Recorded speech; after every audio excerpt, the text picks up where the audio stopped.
Good morning everyone. बच्चों, आज हम बीए पार्ट फर्स्ट में राज्य की प्रकृति और कार्य के संदर्भ में अध्ययन करेंगे। तो बच्चों, जैसा कि आप 12th में भी पढ़कर आए होंगे कि कई विचारधाराएं राज्य की प्रकृति और कार्य के संदर्भ में प्रचलित हैं। जैसे उदारवाद है, आदर्शवाद है, समाजवाद है, वैज्ञानिक मार्क्सवाद है। तो इन सारी विचारधाराओं का अध्ययन और किस तरीके से राज्य की प्रकृति और कार्यों का विवेचन इन्होंने किया है, उसका अध्ययन हम देखेंगे। प्रत्येक विचारक ने अपने दृष्टिकोण के अनुसार राज्य की उत्पत्ति, राज्य के कार्य और राज्य की भूमिका का विवेचन किया है। समाजशास्त्री राज्य को एक ऐसी संस्था मानते हैं जो सामाजिक उद्देश्य की पूर्ति करती है, सामाजिक लक्ष्य को लेकर चलती है। ऐतिहासिक दृष्टिकोण राज्य को ऐतिहासिक विकास का परिणाम मानता है और ये कहता है कि इतिहास से ही राज्य की उत्पत्ति जो है वो हुई है। नैतिक दार्शनिक राज्य को एक नैतिक लक्ष्यों की प्राप्ति करने वाली संस्था मानते हैं। उनका ये मानना है कि राज्य वह संस्था है जो व्यक्ति में सद्गुणों की वृद्धि करेगी। इसी तरीके से राजनीति शास्त्री राज्य को ऐसी संस्था मानते हैं जो सुख और शांति की स्थापना करेगी और जो व्यक्ति हैं उनको उनके अधिकार देगी और उनकी सुरक्षा करेगी। तो इस तरीके से शांति और सुरक्षा की दृष्टि से राज्य की स्थापना हुई। तो राज्य की प्रकृति और कार्य के संदर्भ में विभिन्न विचारकों ने अपने अपने दृष्टिकोण से विवेचना करी है। जैसे कि उदारवाद है, आदर्शवाद है, मार्क्सवाद है। इन सबको हम इस इस चैप्टर के अंतर्गत इसका अध्ययन करेंगे। सबसे पहले हम बच्चों देखते हैं उदारवादी विचारधारा। जैसा कि आपको नाम से ही प्रतीत हो रहा है कि उदारवाद का मतलब जहाँ उदारवादी मूल्य हैं, जो राज्य और व्यक्ति दोनों को लेकर चलती है। इसकी कठोरता राज्य के लिए नहीं है और व्यक्ति के लिए भी नहीं है। जैसा कि बच्चों व्यक्तिवादी विचारधारा है जो व्यक्ति को लेकर ही चलती है और राज्य को एक आवश्यक बुराई मानती है।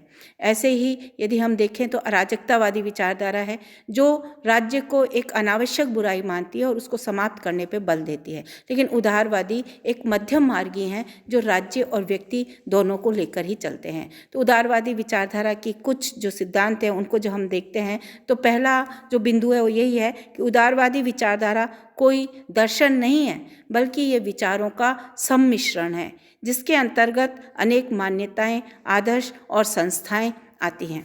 दूसरा हम देखते हैं कि यह एक जीवन दृष्टि है जिसके अंतर्गत अनेक आदर्श हैं, अनेक मूल्य हैं और अनेक विचार हैं। तो इनका ये एक पुंज है जो अपने तरीके से व्यक्ति और राज्य दोनों के संबंधों का विवेचन करता है। उदारवाद का मानना है कि व्यक्ति अपने जो कर्तव्य हैं राज्य के प्रति उनकी पूर्ति करेगा और राज्य का ये दायित्व है कि वो व्यक्ति के जीवन में जो भी अनिवार्य परिस्थितियां हैं उनका उपलब्धिकरण कराएगा जिससे कि व्यक्ति अपना विकास कर सके। तो दोनों आपस में सहयोग से कार्य करेंगे। तो कुल मिलाकर हम ये कह सकते हैं कि केंद्र तत्व तो व्यक्ति है और साधन के रूप में राज्य को उदारवाद ने स्वीकार किया है। नेक्स्ट, प्रारंभ में उदारवाद और व्यक्तिवाद में कोई अंतर नहीं माना जाता था। दोनों विचारधाराएं व्यक्ति के जीवन में हस्तक्षेप के विरोधी थी। जैसे व्यक्तिवाद कहता है, व्यक्तिवादियों ने अहस्तक्षेपवादी नीति का पक्ष पोषण किया है। उनका ये कहना है कि राज्य को व्यक्ति के जीवन में कोई भी हस्तक्षेप नहीं करना।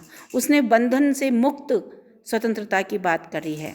ये बात पहले उदारवादियों ने भी करी थी, लेकिन जैसे जैसे उदारवाद में नवीन विचार जुड़ते चले गए, ग्रीन आए तो ग्रीन ने सकारात्मक की बात करते करते नकारात्मक स्वतंत्रता के साथ सकारात्मक स्वतंत्रता की बात करिए। तो बच्चों ये आपको पता होगा कि स्वतंत्रता की जब हम बात करते हैं तो स्वतंत्रता से जुड़ी हुई दो अवधारणाएं हैं, एक तो सकारात्मक स्वतंत्रता और एक नकारात्मक स्वतंत्रता। सकारात्मक स्वतंत्रता वह स्वतंत्रता है जिसमें राज्य वो आवश्यक परिस्थितियां उपलब्ध कराता है जिसमें कि व्यक्ति अपना विकास कर सके, सामाजिक, आर्थिक, राजनीतिक विकास कर सके। राज्य के अंतर्गत ही व्यक्ति अपना विकास करता है। नकारात्मक स्वतंत्रता जिसका पक्षपादन व्यक्तिवादियों ने किया, वो स्वतंत्रता है कि व्यक्ति की पर पूर्ण रूप से बंधनों का अभाव। तो इस तरीके से दोनों की बात हुई थी। तो पहले नकारात्मक स्वतंत्रता का प्रतिपादन उदारवादियों ने किया, लेकिन जैसे जैसे समय बदलता चला गया, जटिलताएं बदलती गई, विचार जुड़ते चले गए, तो ये कहीं ना कहीं मध्यम मार्गी बन गए और स्पष्ट रूप से स्पष्ट कर दिया गया कि समाज के सभी सदस्यों के विकास और कल्याण का दायित्व राज्य के ऊपर है। तो राज्य ये देखेगा कि भाई किस तरीके से हम सबका उन्नयन करें, सबको ऐसी परिस्थितियां दें जिसमें सभी विकास करें। तो अगर किसी एक व्यक्ति के कोई कार्य दूसरे व्यक्ति के कार्य में हस्तक्षेप कर रहे हैं या अवरोध कर रहे हैं तो उनको रोका जा सकता है, उसमें प्रतिबंध राज्य लगा सकता है। तो कहीं ना कहीं स्वतंत्रता पे एक रोक लग गई और वो राज्य के हाथ में आ गई। राज्य स्वयं ये देखेगा कि किस तरीके की परिस्थितियां व्यक्तियों को उपलब्ध कराई जाएं। नेक्स्ट है ग्रीन जैसे उदारवादियों के बाद हम देखें तो उदारवाद की प्रकृति और परिवर्तन का संदेश हमें निरंतर दिखाई देता है इस विचारधारा में। परंपरागत उदारवादियों से लेके आधुनिक उदारवादियों के जब हम विचार देखेंगे तो हमको विचारों में परिवर्तन दिखाई देगा और व्यक्तिवाद और लोकतंत्र इन दोनों को उदारवाद शामिल करके चलता है। तो बच्चों कुल मिलाकर ये हो गया एक परिचयात्मक संदर्भ कि उदारवाद क्या है। यह वह विचारधारा है जो व्यक्ति को लेकर चलती है, राज्य को एक साधन मानती है, राज्य को एक संस्था मानती है जो व्यक्ति के व्यक्तित्व के विकास के लिए आवश्यक परिस्थितियों का उपलब्धिकरण कराएगा। तो कुल मिला के राज्य को साधन मानती है। अब हम बच्चों देखते हैं कि उदारवाद के सिद्धांत क्या हैं। तो उदारवाद के जब हम सिद्धांतों को देते हैं, क्योंकि कई बार आपसे प्रश्न पत्र में पूछा जाता है कि उदारवादी विचारधारा से आप क्या समझते हैं, इसके मूल सिद्धांतों को लिखिए। तो पहला सिद्धांत है मानवीय विवेक में आस्था। तो बच्चों जैसा कि आपको स्पष्ट है कि जब आप आगे भी पढ़ोगे तो आप थर्ड ईयर में देखोगे, जब आप यूनान विचारधारा पढ़ोगे तो आप ये देखोगे कि वहाँ पर किस तरीके से मध्यकाल में एक पोप और पादरियों का आधिपत्य बढ़ गया था। हमारे यहाँ पर भी भारतीय संदर्भ में भी देखोगे तो कहीं ना कहीं ईश्वरीय प्रभुत्व जो था वो राजनीतिक विचारों पर आच्छादित था। जैसे मनु ने राजा को ईश्वर का प्रतिनिधि माना है, तो कहीं ना कहीं मानवीय विवेक कुंठित हो रहा था और जो जनता थी वो परंपराओं का अंधानुकरण कर रही थी और धार्मिक सत्ता के अधीन आ गई थी। तो धार्मिक सत्ता का अंधानुकरण हो रहा था। अनुकरण करना कोई गलत बात नहीं है, लेकिन अंधानुकरण हो रहा था जिससे कि मानवीय विवेक बहुत कुंठित हो गया था। तो ऐसे समय में उदारवाद ने पाश्चात्य संदर्भ में चर्च की सत्ता को चुनौती दी, क्योंकि चर्च की सत्ता, आध्यात्मिक सत्ता मध्यकाल में हावी हो रही थी। एक्विनास के विचार जब आप पढ़ोगे, अगस्टिन के विचार पढ़ोगे तो आपको स्पष्ट मिलेगा कि मानवीय विवेक कुंठित हो रहा था। मानव के पास स्वयं की कोई भी निर्णय लेने की क्षमता नहीं थी। राजसत्ता, चर्च सत्ता कहीं ना कहीं प्रभावशाली हो रही थी। तो 18वीं शताब्दी के दार्शनिकों ने अपने विवेक के आधार पर सोचना प्रारंभ कर दिया और जिसमें प्रमुख है लॉक, थॉमस पेन। लॉक ने भी व्यक्तिवादी बना, उदारवादी बना।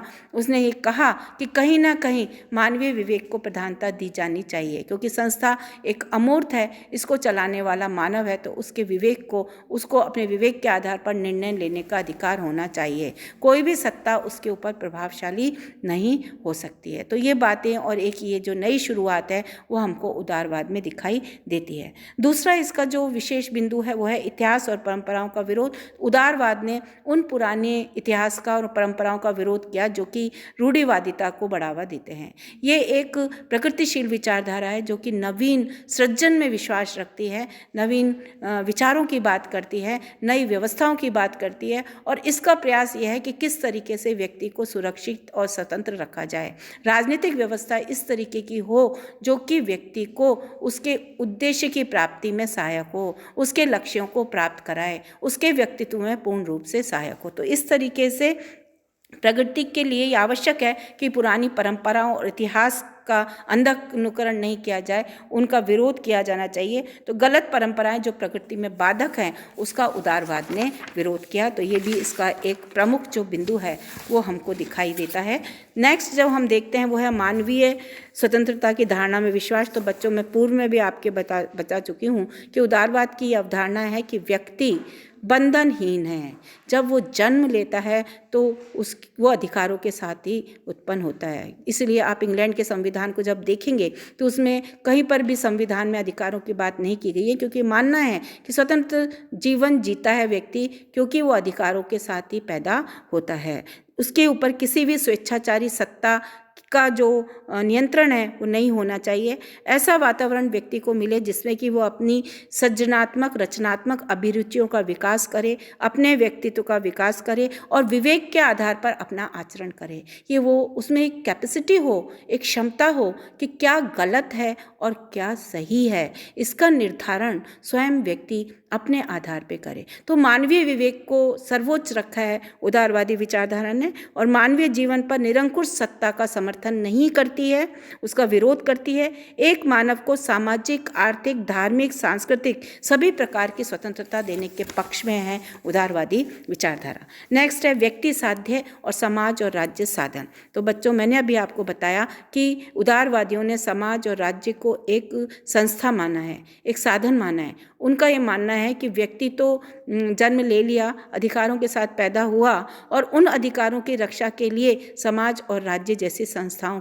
को आवश्यक माना गया, उनकी स्थापना हुई। तो समाज और राज्य व्यक्ति के विकास में सहायक संस्थाएं हैं, न कि बाधक संस्थाएं। तो इस तरीके से समाज और राज्य को ये साधन मानता है और ये कहता है कि इन संस्थाओं का महत्व जब तक है जब तक कि ये व्यक्ति के लक्ष्यों को पूरा कर रही हैं। नेक्स्ट है समाज और राज्य कृत्रिम संस्था। यहाँ पर उदारवादी व्यक्तिवादियों के निकट हैं। व्यक्तिवादियों की तरह ही इनका ये मानना है कि समाज और राज्य कोई निर्मित संस्था नहीं है, समाज और राज्य बाद में बने हैं, अधिकार जो हैं वो पूर्व में ही प्रचलित थे। तो राज्य उन अधिकारों के रक्षण करने वाली संस्था है, इसको व्यक्ति की सुरक्षा के लिए बनाया गया है। और स्वयं लॉक ने कहा है कि समझौते के माध्यम से राज्य का निर्माण हुआ है, क्योंकि आपको पता होगा कि लॉक एक समझौतेवादी विचारक है। तो इस तरीके से समाज और राज्य को एक निर्मित संस्था मानते हैं, कृत्रिम संस्था मानते हैं, जिसका निर्माण व्यक्ति की आवश्यकताओं को पूरा करने के लिए हुआ है।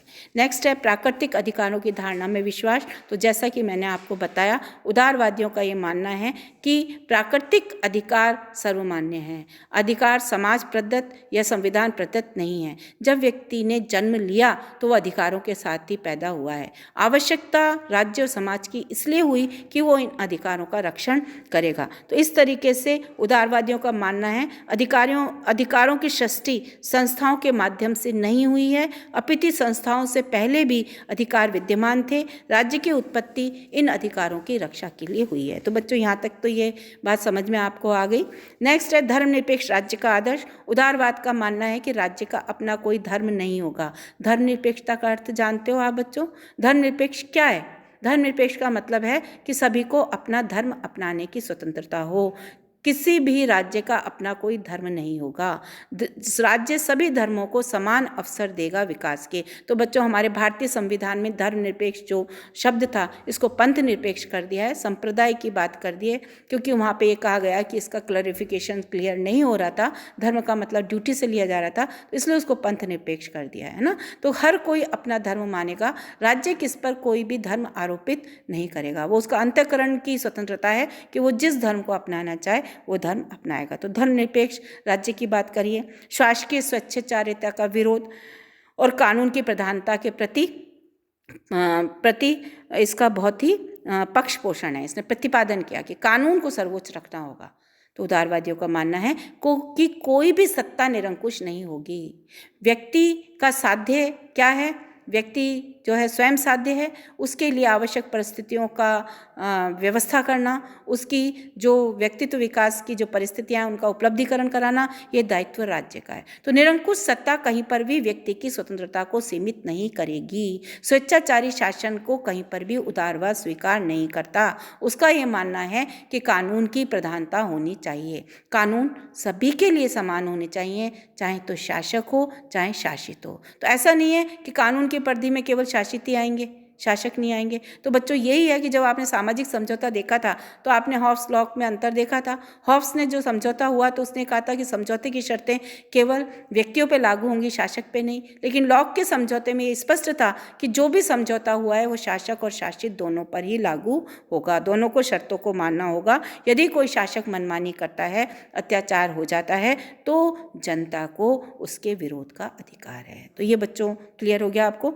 नेक्स्ट है लोकतांत्रिक पद्धति का समर्थक, उदारवाद लोकतांत्रिक पद्धति का समर्थक है। ये किसी स्वेच्छाचारी शासन की बात नहीं करता, राजतंत्र कुलीन तंत्र की बात नहीं करता, ये प्रतिनिधियों के माध्यम से शासन की बात करता है, क्योंकि इसका ये मानना है कि उदारवाद का मूल तत्व है लोक प्रभुत्व, जनता के द्वारा शासन, जनता की इच्छाओं पर, जनता की आवश्यकताओं पर, जनता की समस्याओं पर आधारित होना चाहिए। जो भी शासक हो, जो भी शासित हो, उसकी शासक शासित में आपस में एक संबंध होना चाहिए और जनता अपने प्रतिनिधियों को चुननी चाहिए ताकि वो प्रतिनिधि जनता के प्रति उत्तरदायी हों। तो इस तरीके से लोकतंत्रात्मक पद्धति का समर्थन किया है।